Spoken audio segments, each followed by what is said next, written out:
Oke, assalamualaikum warahmatullahi wabarakatuh. Selamat pagi teman-teman semua. Waalaikumsalam warahmatullahi wabarakatuh. Iya. Hari ini kita akan belajar membuat ekoenzim lerak. Ada dua cara, yaitu dengan fermentasi kedua. Hari ini kita pakai satu cara fermentasi kedua, dan yang di situ kita nanti pakai ekoenzim lerak fermentasi pertama, gitu ya. Nah, kita akan membuat dulu yang sederhana ini, membuat ekoenzim lerak fermentasi kedua, yaitu dengan cara memanfaatkan ekoenzim yang sudah ada, yang kita punya. Ini ekoenzimnya Bu Dewi yang sudah dipanen. Ya, ini kita isi 50% dari kapasitas wadah. Karena ini kapasitas wadahnya 2 liter, jadi kita isi lerak 1 liter. Ya, kita isi lerak 1 liter. Kemudian kita isi dengan leraknya sejumlah 10% dari jumlahnya ekoenzim. Jadi kalau ini kita isi 1 liter, leraknya kita isi 1 on. Jadi ini langsung dimasukkan saja. Terus nanti boleh difermentasi 1 bulan atau lebih boleh. Jadi minimal 1 bulan. Terus kemudian kalau misalnya mau lebih panjang waktunya boleh, silakan. Ayo kita mulai aja ya Bu Dewi ya. Ya, ini bisa dimasukkan. Leraknya harus sudah yang dibuang bijinya. Jadi tinggal daging buahnya saja. Ya, tinggal daging buahnya saja. Nah, ini kita masukkan begini. Ini sengaja kita pakai 50% supaya nanti tidak ada muncrat-muncrat gitu ya. Muncrat-muncrat gitu, tumpah-tumpah ya. Gitu. Nah, terus nanti ini ditutup rapat seperti biasa. Coba dicek kalau misalnya ada timbul gas, ya tetap dibuang gasnya. Jadi diamati nanti ya teman-teman ya. Hanya ini sesederhana ini. Nah, lerak itu banyak generasi muda yang tidak tahu. Ini adalah tumbuh-tumbuhan yang memang sudah mulai zaman kuno, zamannya orang tua kita, itu dipakai untuk mencuci batik ya. Nah, ini busanya juga nggak terlalu banyak, tetapi ada busanya gitu ya. Tapi tidak sebanyak busa kalau kita beli deterjen, kalau kita beli deterjen yang ada di pasaran. Nah, ini sudah langsung pliket, lengket ya, lengket. Bahasa Indonesia dikenal. Oke, jadi gini, udah langsung diginikan teman-teman, dikocok aja. Udah, ini ya, kocok aja kan. Mulai timbul busa kan. Nah, ini dikocok begini. Jangan lupa setelah dikocok itu dibuang gasnya dulu. Takutnya ada gasnya. Nah, ini sudah. Nanti ini cukup didiamkan saja selama 1 bulan atau lebih boleh. Ya, seperti itu. Ini yang namanya ekoenzim F2 lerak.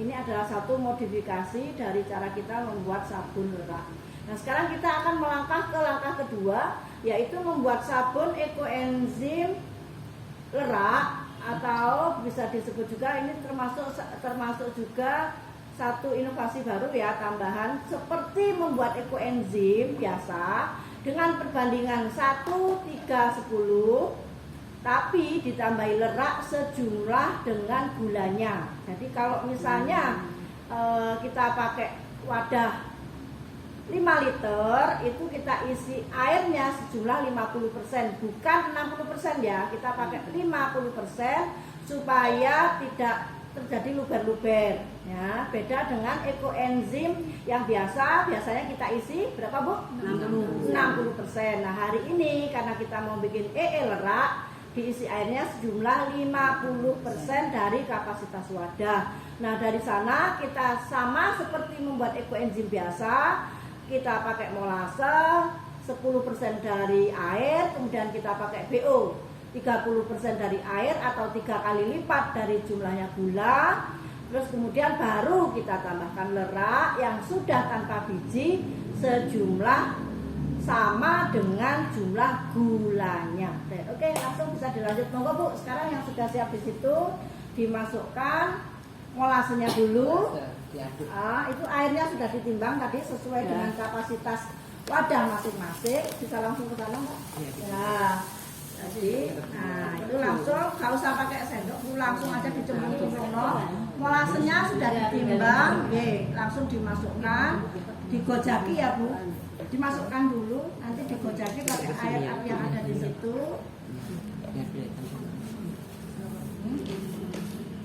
Nah, itu nggih. Jadi gimana Bu? Gampang toh membuat lera? Seperti yang untuk sabun. Betul. Terus ini- Persis membuat seperti ekoenzim, bukan sabun loh. Iya. Persis membuat seperti membuat ekoenzim biasa, tapi ditambahin lerak. Jumlahnya sama dengan apa? Molase. Jumlah molase atau sama dengan jumlah gula. Jadi resepnya itu 1:3 banding 10 banding 1. Itu maksudnya 1 yang terakhir itu adalah lerak ya jumlahnya. Itu ya teman-teman.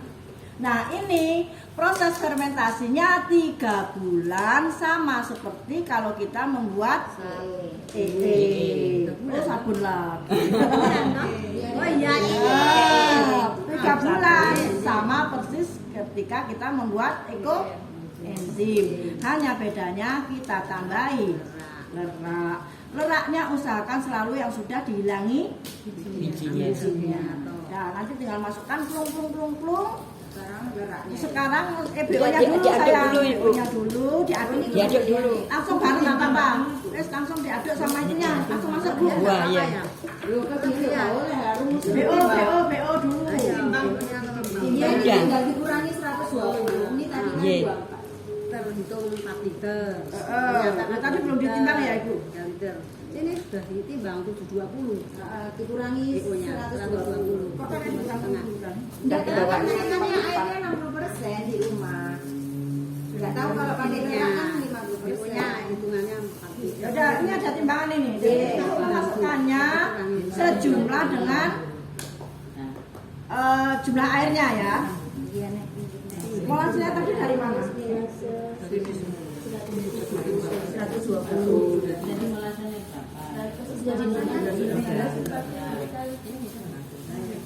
BO-nya tetap ya Bu, semakin banyak jumlahnya atau jenisnya semakin bagus. Kalau bisa, kalau ada misalnya kulit jeruk itu juga bagus, kulit nanas. Lebih banyak kulit buah-buahan bagus.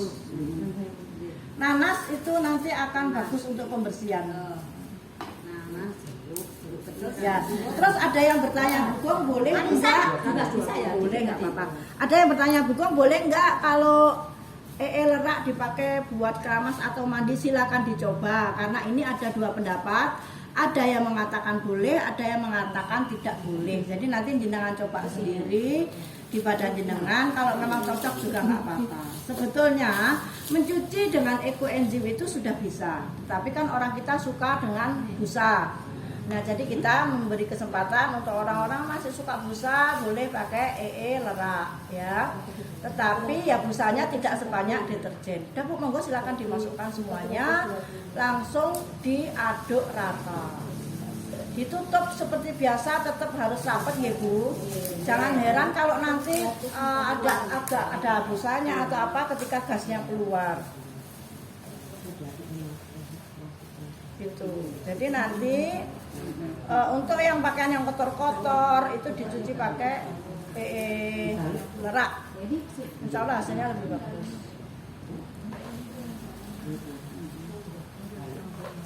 Ya, ada yang mau ditanyakan Bu? Mungkin Ini nanti ngincang-ngincangnya itu berapa minggu? bincang-bincangnya. Pokoknya karena itu adanya bening, Ibu amati saja. Kalau memang tertutup rapat ya berarti kan nanti dia insya Allah nggak akan muncul lagi. Sama seperti buat ekoenzim biasa Bu, 7 hari, 21 hari dihias. Itu katanya kan dari 2 minggu yang kemarin. Iya, kalau kelewat, kalau misal kelewat nggak apa-apa. Kayaknya tambah itunya, jamurnya itu gimana? Kalau ada jamur berarti harus ditutup rapat lagi, ditambahi plastik.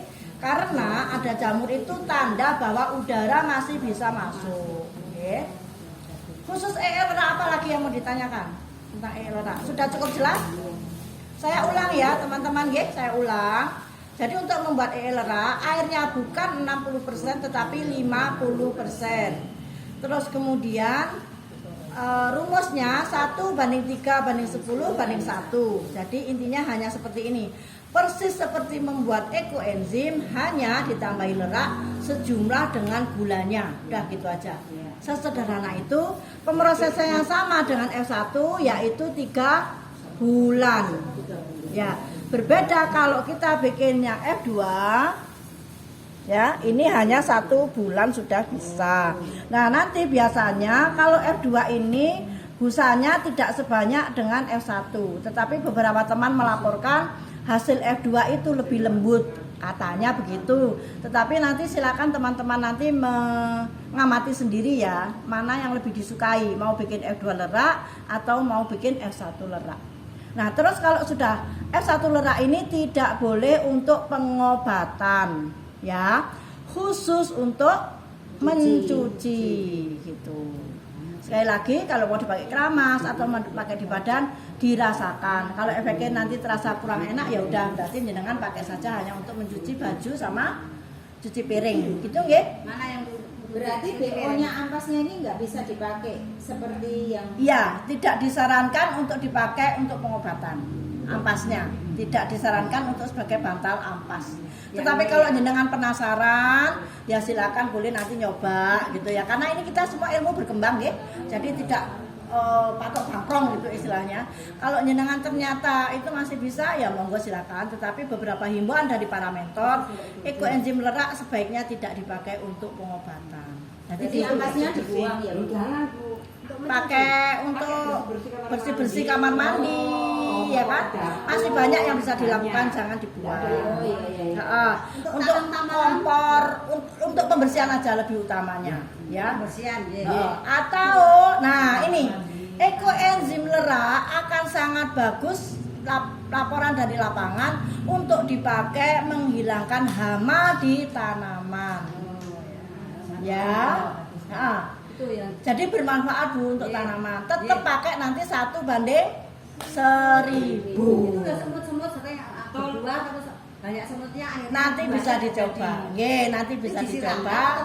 Disemprotkan pakai, disiramkan Bu di tempatnya, di daunnya, di daunnya. Disemprotkan. Bukan di tanahnya disiram. Bukan, tapi disemprotkan di hama. Di mana di situ ada hama, misalnya kutu kebul, ya di situ yang disemproti pakai leraknya. Jangan di tanahnya. Di kutu kebulnya itu disemproti pakai lerak 1:1000. Atau kalau tanaman yang berjamur, kemarin ada testimoni dari Mbak Rahmah Kalimantan Selatan, itu porangnya berjamur, disemprot pakai lerak, jamurnya akhirnya mati dan porangnya selamat, masih bisa dipanen kataknya. Jadi informasinya seperti itu, nggih. Oke, saya rasa itu saja dari saya. Terima kasih teman-teman semua, semoga apa yang kami sampaikan ini bermanfaat. Assalamualaikum warahmatullahi wabarakatuh. Terima kasih ibu semua, terima kasih Bu Dewi, terima kasih Mbak Tuti, Bu Ita, Nenek, semuanya terima kasih. Nanti minta videonya di